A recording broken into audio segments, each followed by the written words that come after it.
வணக்கம் ஃப்ரெண்ட்ஸ், எல்லோரும் டவுன்லோட் டிரைவருக்கான அந்த ஃபிட்னஸ் சர்டிஃபிகேட்டு ஸ்கில் டெஸ்ட்டுக்கு டவுன்லோட் பண்ணியிருப்பாங்க. 24/2/2025 மண்டே, அதே போல் 28/2/2025 ஃப்ரைடே வரைக்கும் அந்த ஸ்கில் டெஸ்ட் நடக்குது. இப்போ முக்கியமாக லேட் ஆகிறதுக்கு காரணமே அங்கே வேலை பார்க்குறவங்ககிட்டே கேட்டாச்சு. என்ன சொல்கிறாங்கன்னா, முக்கியமான காரணம் ரெக்யூர்மெண்ட்டு நம்ம எக்ஸாம் எழுதினவங்க அதிகம். அதே போல் அங்கே ரெக்யூர்மெண்ட்டில் வேலை பார்க்குறவங்க கொஞ்சம் கம்மி. ஏன்னா இயர்லி எல்லோரும் நிறைய எக்ஸாமை நம்ம எழுதணும்னு நினைக்கிறப்போ அதிகமான அப்ளிகேஷன் போகுது இல்லையா, நிறையா பேருக்கு ஷேர் பண்ணுவோம். ஆனால் முன்னாடி கம்மியாக எழுதியிருப்பாங்க. அப்போ அவங்களுக்கு செக் பண்ணவங்களே என்ன செய்வாங்கன்னா, இப்போ நம்ம எழுதின எக்ஸாமுக்கும் செக் பண்ணிக்கிட்டு இருப்பாங்க. பட் போன வருஷம் அப்ளிகேஷனோட இந்த வருஷம் அதிகமாக இருக்கலாம். அதனால் கொஞ்சம் அப்படியே லேட் ஆகிட்டே வருது. அவங்களுமே சனி ஞாயிறு ஃபுல்லாக வேலை பார்த்துருக்காங்க. நீங்கள் நல்லா பார்த்துருங்கன்னா தெரியும். ஒவ்வொரு நேரம் ஞாயிற்றுக்கிழமெல்லாம் பொங்கல் அன்னைக்கெல்லாம் கூட ஒரு ரிசல்ட்டெல்லாம் வந்துச்சு,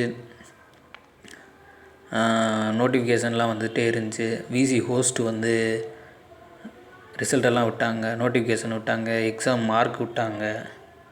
இதையெல்லாம் யார் பண்ணுறாங்கன்னா, ஒரே ஆள் ஒரே டீம் பண்ணுறாங்க. சனி ஞாயிறு கூட அதுவும் சாப்பிட கூட வெளியே போக மாட்டாங்களாம். சாப்பாடும் உள்ளே வந்துடுமா. அந்தளவுக்கு அவங்களும் கஷ்டப்பட்டு தான் அந்த வேலையை பார்த்துட்ருக்காங்க. நீங்கள் என்ன செய்யணுன்னா, மனசு தளராமல் ஒரு 80 மார்க்குக்கு மேலே எடுத்த எல்லாருமே ஓஏ போஸ்டிங்க்கு ஒரு 80 மார்க்கு, அதாவது 80% வச்சுக்கோங்க. எந்த ஒரு எக்ஸாமாக இருந்தாலும் சரி, அவங்க எல்லாருமே கொஞ்சம் பொறுமையாக வெயிட் பண்ணுறது நல்லது. விசி ஹோஸ்ட் ஜட்ஜு அவங்க சொல்லுவாங்க, எந்தெந்த போஸ்டிங் அர்ஜெண்ட்டாக தேவைப்படுதோ அதை கொஞ்சம் முடிக்க சொல்லுவாங்க போல். அப்போ விசி ஹோஸ்ட்டு அதனால தான் வேகமாக ரிசல்ட் முதற்கொண்டு இப்போ நாளைக்கெல்லாம் ஜாயின் பண்ண போகிறாங்க.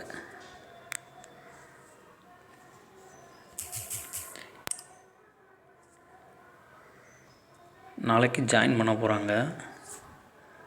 அதே போல் நம்ம மெட்ராஸ் ஹைகோர்ட் ரெக்யூர்மெண்ட்டை பொறுத்த வரைக்கும் டிஎன்பிசியை விடவே அதிக வேகமாக செயல்படுறாங்க. இது இந்த தகவல்லாம் அங்கே வேலை பார்க்குறவங்ககிட்டே டைரெக்டாக கேட்டது. அதே போல் டிரைவரு அந்த இது முடிஞ்ச உடனே அடுத்த எக்ஸாமினர் அது எல்லாமே உங்களுக்கு அடுத்தடுத்து கொஞ்ச நாளே வரப்போகுது. ஓஏவும் உங்களுக்கு உடனே வரப்போகுது. இப்போ நீங்கள் உங்களுக்கு புரிஞ்சுருப்பீங்கன்னு நினைக்கிறேன். நிறைய பேர் வேலை பார்க்காம வேலைக்கு போகாமல் இதுக்காக வெயிட் பண்ணிகிட்ருப்பீங்க. வேலைக்கெல்லாம் போக வேணாம், ஸ்கில் டெஸ்ட்டுக்கு ரெடி ஆகுங்க, நம்பிக்கையோடு இருங்க. நல்ல மார்க் எடுத்தவங்க எல்லாத்துக்குமே வேலை கிடைக்க போகுது. அதே போல் 1 மந்த்து, அதிகபட்சம் 1 மந்த்து, குறைஞ்சபட்சம் உங்களுக்கு எவ்வளோ நாள் வேணால் இருக்கலாம். ஆனால் 1 மந்த்துக்குள்ளே உங்களுக்கு அடுத்தடுத்த அந்த இது வந்துகிட்டே இருக்கும்.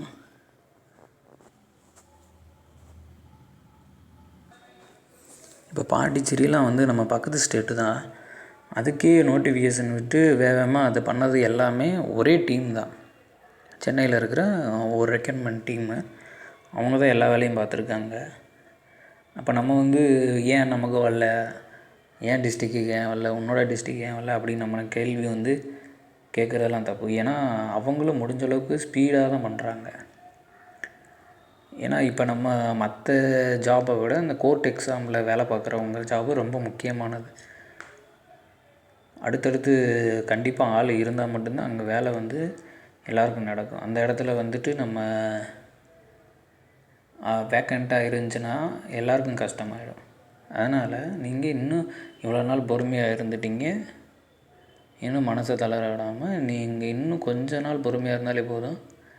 ஒரு 1 மந்த்துக்குள்ளே உங்களுக்கு தேவையான எல்லாமே ரிசல்ட்டு, ஸ்கில் டெஸ்ட்டு எல்லாமே வந்துடும். நம்ம மன அழுத்தம் இல்லாமல் இருந்தாலே நம்ம அடுத்தடுத்த எல்லா வர்ற இன்டர்வியூ எதாக இருந்தாலும் நம்ம ஈஸியாக பண்ணிடலாம். அதில் இன்டர்வியூலலாம் என்னென்னா, ப்ராக்டிக்கல் டெஸ்ட்லாம் ரொம்ப கஷ்டம்லாம் இல்லை. ஒருத்தவங்கள என்ன சொல்லியிருக்காங்கன்னா, டீ போட்டு தர சொல்லியிருக்காங்க. நீங்கள் சும்மா வீட்டில் இருக்கும்போது டீ போட்டு எல்லாருக்கும் கொடுத்து பழகுங்க.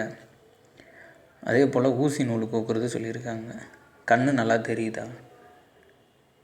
அதே போல் பெட் மேக்கிங், நம்ம தூங்கி எந்திரிச்சோன்னே பெட்டு பாய் இதை மடித்து வச்சாலே போதும். தினமும் அந்த பழக்கத்தை கொண்டு வாங்க. அதுக்கு நமக்கு டைம் கொடுத்துருக்காங்கன்னு நினச்சிக்கோங்க. அதை நீங்கள் செய்ய செய்ய நம்ம அங்கே பாத்திரம் கூட விளக்க சொல்லியிருப்பாங்க ஒவ்வொரு இதில். இது எல்லாமே நம்ம நார்மலாக இருக்கோமா அப்படிங்கிற செக் பண்ணுறதுக்காக தான். இந்த வேலையை நம்ம செய்கிறோமா அப்படிங்கிற ஒரு டெஸ்ட்டுக்காக தான். அதே போல் வேறு என்ன சொல்லியிருக்காங்கன்னா, ஓரல் டெஸ்ட்டெல்லாம் வந்து நீங்கள் என்ன சொல்கிறீங்களோ அதிலிருந்து தான் கொஸ்டின் வரப்போகுது. இப்போ சப்போஸ் வந்து நான் திண்டுக்கல் டிஸ்ட்ரிக்ட் அப்படின்னு சொன்னேன்னா, அங்கே இப்போ கலெக்டர் யார் இருக்காங்க, அங்கே என்ன ஸ்பெஷல், திண்டுக்கல் மாரியம்மன் கோட்டை இருக்குது, கோட்டை மாரியம்மன் கோயில், அதே போல் பூட்டு வந்து ஃபேமஸ். அந்த மாதிரி நீங்கள் என்ன டிஸ்ட்ரிக்கோ அந்த டிஸ்ட்ரிக்ட்லேருந்து கொஸ்டின் வரும். நீங்கள் என்ன படிப்போ, இப்போ வந்து நீங்கள் ஒரு பயாலஜி பிஎஸ்சி பயாலஜி படிச்சுக்கிட்டு இருக்கேன் அப்படின்னா அதிலேருந்து ஒரு கொஸ்டின் வரும். பயாலஜிலேருந்து அது பேசிக் தான் வரும். நீங்கள் நல்ல மார்க்கை வச்சுருக்கிற எல்லாருமே நல்ல மனநிலையை எப்பயுமே வச்சுக்கோங்க. உடம்பு ஃபிட்டாக வச்சுக்கோங்க. ரன்னிங் போங்க. தினமும் ரிசல்ட் வரல அப்படின்னு வந்து கவலைப்பட வேணாம். அதே மாதிரி நீங்களும் மொபைலை பார்த்து நீங்களும் டயர்டாக தேவையில்ல.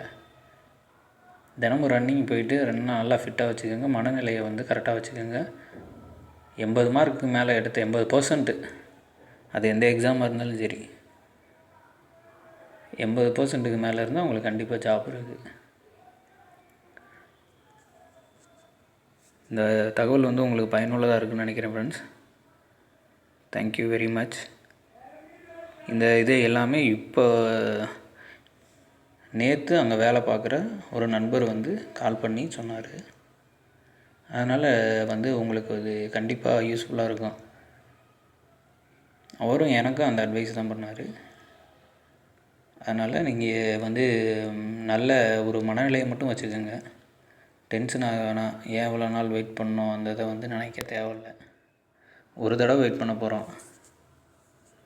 அப்புறம் ஜாப் கிடச்சிச்சுன்னா லைஃப் லாங் வந்து நம்ம ஹாப்பியாக இருக்க போகிறோம். Thank you friends. உங்களுக்கு ஜாப் கிடைக்கிறதுக்கு என்னுடைய வாழ்த்துக்கள். Thank you very much.